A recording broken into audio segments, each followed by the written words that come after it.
Hey everyone, Golden Ninja 3000 here again.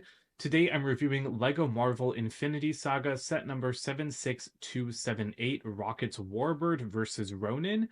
This has 290 pieces and two exclusive minifigures. It retails for $38 in the US and it will release on January 1st, 2024. I'm reviewing this set early because I found it at my local Walmart in Michigan. For some reason, they are officially stocking the sets early. I spoke to the employees doing it, and it seems to be happening across the country because online you'll see Walmarts in several states are putting sets out early. I do want to remind everyone that I am an employee of the LEGO Group. However, all opinions expressed in these videos are my own and do not necessarily reflect the views of the LEGO Group, and LEGO is a registered trademark of the LEGO Group of companies, which does not sponsor, authorize, or endorse this site. We get an exclusive variant of Rocket in this set, and he is in his Guardians uniform from the first movie, which the set is based on. But this is the first Guardians 1 Rocket we've ever gotten that's in the reddish brown color instead of dark bluish gray. So that's pretty awesome. I also need to call out his back printing, which is just excellent. Like, this might be some of the best back printing I've ever seen on a LEGO minifigure. It's just so detailed. It's really cool. I was shocked to see how much detail there was when I pulled it out of the bag. He does have his tail, and I do like the print. Honestly, I didn't like the reddish brown switch when it first happened. Like, I just wasn't sure how I felt about it, but I do really like it now. The one thing I don't like is I think the torso color. To me, this minifigure does not look as good as the original one, even though it's technically more accurate because he's sleeveless. And I think he was wearing sleeves in the minifigure from 2014. But the sleeveless look just looks a little bit strange to me because the torso is molded in pearl dark gray. I wish the torso had been molded in dark red because then I think the vest look of the outfit would come across a little bit better. And he does just come with a really basic gun build, similar to the ones he had in the Infinity War sets. For the first time in 10 years, we also get an updated version of Ronan the Accuser, which is not a minifigure I thought we would be seeing again in LEGO form, but he's pretty good. I love the torso print, love the leg print. Leg printing is not common on LEGO Marvel minifigures, but this one looks really, really awesome. And I mean, I like getting Ronan again because I love getting more alien figures, more Kree. I really want like a prequel, like Captain Marvel version of Ronan where he had the green outfit. But I do like this cape. I don't remember Ronan's cape in the movie. I don't remember if it was actually cut in this way. I thought that he was just going to have a standard cape, but if this is accurate to the movie, that's perfect. And honestly, even if it's not accurate to the movie, it's just nice to get a different style of cape. So it's cool either way, but it is made of the older, like starchy fabric, not like the softer, more modern one. I kind of wish it was the more modern fabric just because I think it's really easy to bend and mess up these little fringes, because that was happening a little bit while I was trying to put the cape on the figure. He does come with his big accuser hammer, which Dar Ben was also wielding recently in the Marvels. And his hood is kind of the elephant in the room. He's using the Emperor Palpatine hood when Ronan's hood in Guardians was very distinctive. It had shoulder pads and stuff. There was a unique mold for it in 2014.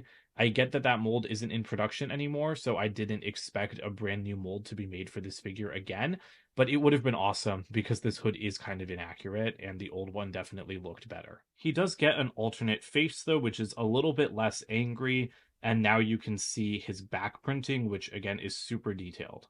The build for this set is Rocket Raccoon's Warbird, which was seen at the end of Guardians of the Galaxy 1 when he helped to defend Xandar, and has only previously been made in LEGO form as a San Diego Comic-Con exclusive set in 2014.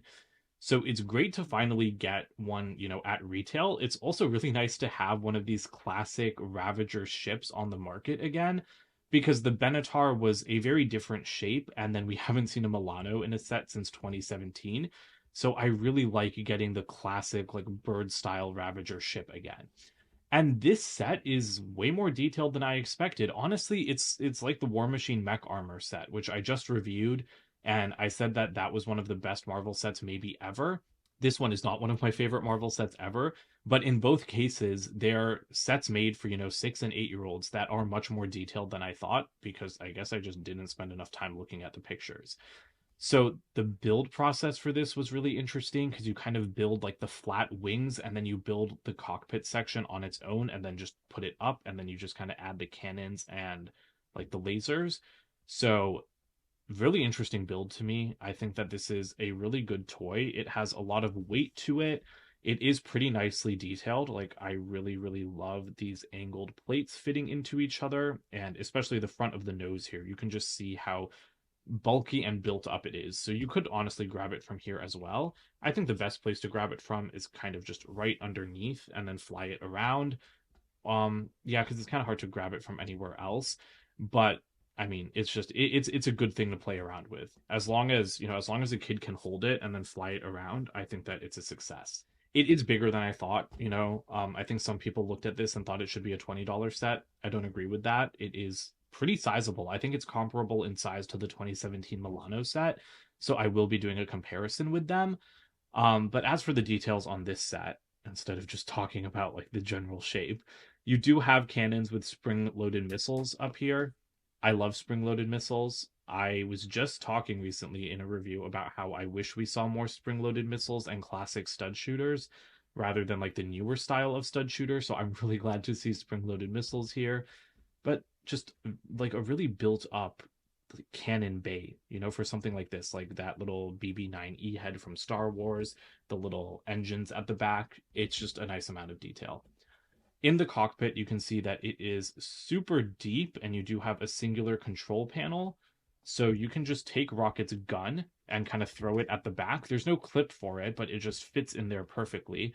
And then Rocket can stand right there and then he's ready to fly. So I think that's perfect. Compared to the 2017 Milano, I feel like there was almost a way to fit 2 minifigures in here, but you don't need it in this set because there's only 2 minifigures total in the set. And then as for other details, you have like the engines at the top here. Flipping the set over, you also have the engines on the bottom, so that looks perfect. You don't really have any landing gear. It just kind of rests on the front of the ship. But you do have the 6 stud shooters, which I think look really good on the front of the ship. They really differentiate this from something like the Milano. And of course, they're really easy to activate just by spinning this knob. But wait, which way am I? Okay. I have not used a 6 stud shooter in quite a while, and I definitely lost that piece. So I'm not going to go ahead and shoot off all of these because I don't want to be picking up studs from my studio for the next month. But yeah, overall, it is a very unique version of a Ravager ship, I think because of those large stud shooters and the large cannons on top. And if you want like a better size comparison to a minifigure, here's Ronan next to it. So this is smaller than the 2017 Milano, but it is much bigger than the 2017 Ravager ship that we got in the Taserface set. So I might throw that into the comparison as well, and that comparison should be coming in a couple of days. But you can tell that this is a good size ship. It does have some weight to it. It feels good in the hand. It does not feel hollow and empty. So that was pretty surprising because with only 290 pieces, I was definitely expecting something a little bit lighter like Taserface's ship. Here are the extra pieces for this set. You get 1 extra missile and then like 12 or 13 extra studs for the stud shooters. The box for this set is the standard Infinity Saga design with Ronan at the top. And then at the back, you can just see a rear view of the ship and then the missile play features. The instruction manual for this set is pretty basic. You've got the QR code to scan and get 20 insiders points. And there's no advertisements or anything at the back. Overall, I like this set quite a bit. I was just in it for the exclusive minifigures and another Ravager ship, but I was pleasantly surprised at this Ravager ship. Of like the 3 smaller ones, the 2017 Milano, Taserface's ship, and then now the Warbird, I think this one might be my favorite. It definitely lives up to being like our first retail version of Rocket's Warbird after that San Diego Comic-Con exclusive. The set costs $38 for around 300 pieces with 2 minifigures. To me, that's like a tiny bit high because I do think it's a well-built set. It should definitely not be $20 like some people are suggesting. That would just be ridiculous. But it seems more like a $30 set, and if it was going to be, $35 or $38, I really would have liked to see one more minifigure, or maybe not even a minifigure, like a little build for Groot would have been great to get like another adult Groot because we haven't gotten one of those since 2014 as well. Something like that, like another exclusive minifigure or a buildable Groot, I think would have made this set perfect. But as it is, I think it's perfectly designed. I just think the price should be like at least $3 lower, in my opinion. But the build is fantastic, and the two minifigures that we get here are good. In person, Ronan doesn't bother me as much as the pictures, because when I saw pictures of him, I was really wishing he had that original 2014 hood mold. But I mean, he still looks like Ronan. He still looks good. So it doesn't really bother me as much in person. And again, Rocket, I didn't love the pearl dark gray torso in pictures, and I still wish it was dark red in person. But those are nitpicks. You know, it's two exclusive minifigures with a bunch of new prints, and I think we should always be grateful for that when it comes to Marvel sets, because we do see a lot of repeated minifigures across the Marvel line. That's it for today, though. Don't forget to comment, like, and subscribe, and check out my website, goldenninja3000.com, and I'll see you guys in more videos soon. Bye for now.